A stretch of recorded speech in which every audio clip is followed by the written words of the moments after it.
ஸ்ரீ குருப்யோ நமஹ. ஸ்ரீ மகாபரிவாஜரணம் மகாபரிவாஜரணம் மகாபரிவாஜரணம். இன்றைக்கி தெய்வத்தின் குரல் பாகம் 4 அத்வைதம் என்ற தலைப்பில் பெரியவா சொல்கிறத மேலே வாசிக்கிறேன். இது பக்கம் 809 ஆரம்பிக்கிறது. பரிசுத்தி செய்து கொள்ளும் பணி, அது லட்சியமான உச்சஸ்தானத்தில் கர்மா எல்லாம் போய் மனசு பரிசுத்தியாகி ஒருமுகப்பட்டு நின்ற பிற்பாடுதான் அந்த ஸ்தானத்துக்கு போக முடியும்.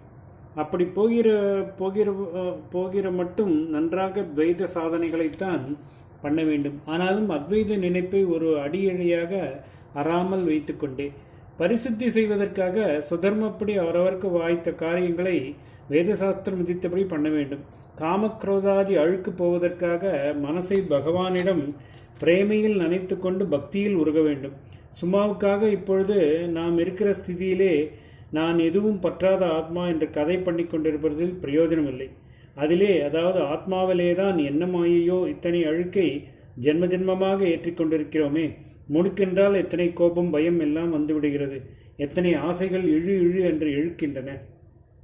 பாஷை ஆராய்ச்சி, அதிலும் பரமாத்மா ஜீவாத்மா ஒரு செப்பு சொம்பு இருக்கிறது. சொம்பு என்பது செம்பு என்பதன் திரிபு, செப்பு என்பதும் செம்புதான். தமிழ் பாஷையில் இம்பு என்பது இப்பு என்று ஆகிறதிலே ஒரு வேடிக்கை. இதில் ஒரு பொது விதியே இருக்கிறது. பெரிசாக மூலமாக ஒன்று இருக்கிற போது அதன் பெயரில் இம்பு வரும். அதிலிருந்தே சின்னதாக இன்னொன்று வரும்போது அல்லது சின்னதாக ஒன்றை செய்கிற போது அதன் பெயரில் இம்பு என்பது இப்பு என்று மாறிவிடும். தாய் சரக்கு இம்பு, அதிலிருந்து வந்த குழந்தை சரக்குகள் இப்பு என்று சொல்லலாம். இரும்பு என்பதின் மூலப்பொருள் அது உலோகத்துக்கு பெயர். ஆனால் அந்த இரும்பை கொண்டு ரயில்வே லைனை போட்டால் இருப்பு பாதை என்கிறோம். இதே மாதிரி இலுப்பை சட்டி என்பது இருப்பு சட்டி தான். வரம்பு என்பது பொதுப்படியான எல்லை. இதையே குறுக்கி ஒரு வயலுக்கு எல்லை கட்டும்போது வரப்பு என்கிறோம். கரும்பு பொதுப்பெயர். அதை சின்னதாக பர்டிகுலரைஸை பண்ணும்போது குறிப்பிட்ட ஒன்றாக ஆக்கும்போது கருப்பஞ்சாறு கருப்பட்டி என்றெல்லாம் ஆகிறது.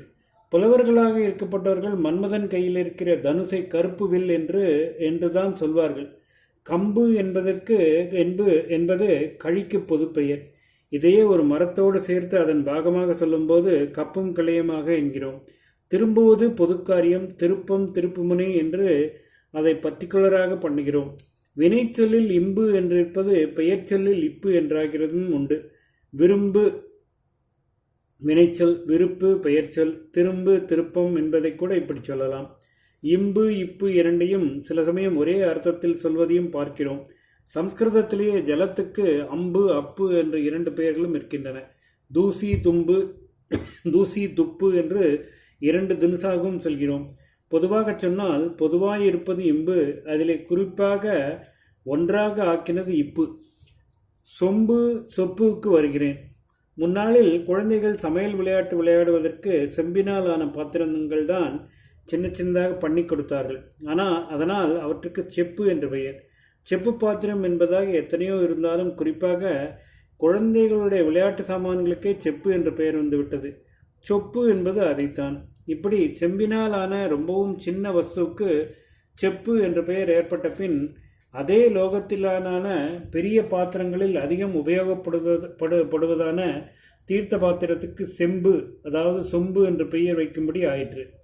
தாய் சரக்கின் பேரில் இம்பு வரும். அதில் உண்டாகும் குழந்தை சரக்கின் பேரில் அது இப்பு என்றாகி விடுமென்றேன் அல்லவா. குழந்தை வைத்து கொண்டிருப்பது சொப்பு என்பதால் தாயார் வைத்து கொண்டிருப்பது சொம்பு ஆகிவிடுகிறது. வாஸ்தவத்தில் அதுவும் செப்பு பாத்திரம்தான். ஆத்ம தத்துவத்திலிருந்து இப்படி பாஷை ஆராய்ச்சிக்கு வந்துவிட்டோமே என்று பார்த்தால் இதிலும் வேதாந்த சமாச்சாரம் வருவதாக சமாதானம் பண்ணிக்கொள்ளலாம்.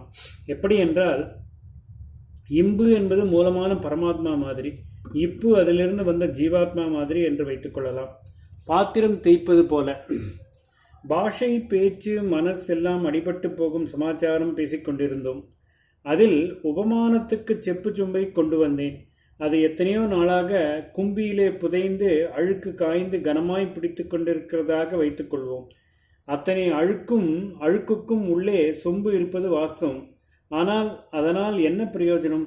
அது எத்தனை நாள் எத்தனை புளி போட்டு உரி மட்டை மண் இதனாலெல்லாம் தேய்க்க வேண்டியிருக்கிறது.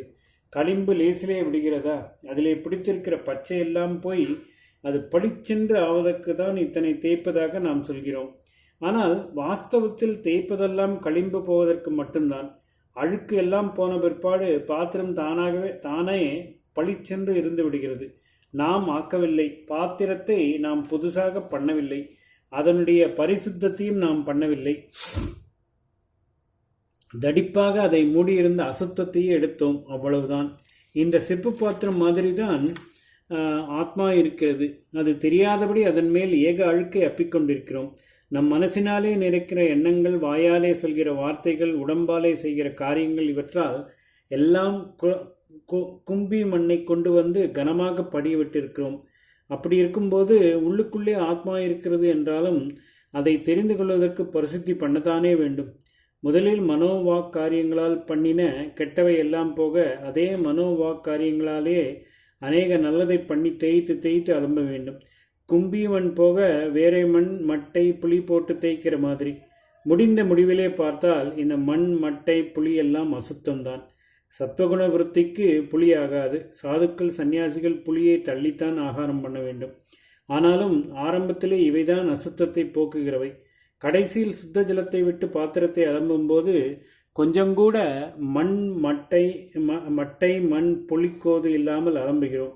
எதனால் அசுத்தத்தை போக்கிறோமோ அதனையும் அசுத்தம் என்று சுத்த ஜலத்தை கொட்டி அகற்றுகிறோம். இதே மாதிரி கடைசியில் மனோவாக்காயம் எல்லாவற்றையுமே ஆத்மாவை அசுத்தி செய்பவைதான் என்று ஞான விசார தீர்த்தத்தின் தாரையில் அலம்பி அப்புறப்படுத்தி விடத்தான் வேண்டும். அதற்காக முதலிலேயே அழுக்கு கப்பி கிளம்பி பிடித்திருக்கிற பாத்திரத்தில் வெறும் சுத்த ஜலம் விட்டு அலம்பினால் போதுமா? இப்படித்தான் ஆரம்பத்திலேயே ஆத்ம விசாரம் மட்டும் போதும் என்று பண்ணுவது. ஆரம்பத்தில் மனசிலே பிரேமை, பக்தியும் இல்லையே நல்ல எண்ணங்களோடு, கட்டுப்பாடு, வினயம் முதலியான குணங்களோடு சரீரத்தாலும் வாக்காலும் சாஸ்திரம் சொல்கிற சடங்கு கர்மாக்கள், பரோபகாரம் முதலான சத்கர்மாக்கள் பண்ணி ஜன்மாந்திரமாக தடிப்பேற்றுவிட்ட கெட்டவற்றையெல்லாம் தேய்த்து அப்புறப்படுத்த வேண்டும். அப்புறம்தான் இந்த நல்ல சமாச்சாரங்களிலும் கூட ஆத்மானுபவத்தின் சாஸ்வதமான சாந்தமும் ஆனந்தமும் இல்லை என்பதால் இவற்றையும் ஞான தீர்த்தத்திலே அலம்பி அகற்ற வேண்டும். தியானம் பண்ணுவது என்பதாக ஒன்று செய்வதும் கூட ஆத்மாவாக இருப்பதற்கு அந்நியமானதுதான். அதையும் நிறுத்திவிட்டு வெறுமே ஆத்மாவாக இருப்பதே முடிவு. ஆனால் அது கடைசியில்தான். அந்த கடைசி கட்டம் எப்படி நடக்கிறது என்பதை புத்தியாலேயோ வார்த்தையாலேயோ விளக்கி வைக்க முடியாது. ஏனென்றால் புத்தி, மனஸ், வாக்கு எல்லாவற்றுக்கும் மேலான ஒரு நிலை அது. ஓம் ஸ்ரீ குருப்யோ நமஹ. ஸ்ரீ மகாபரிவாஜனம்.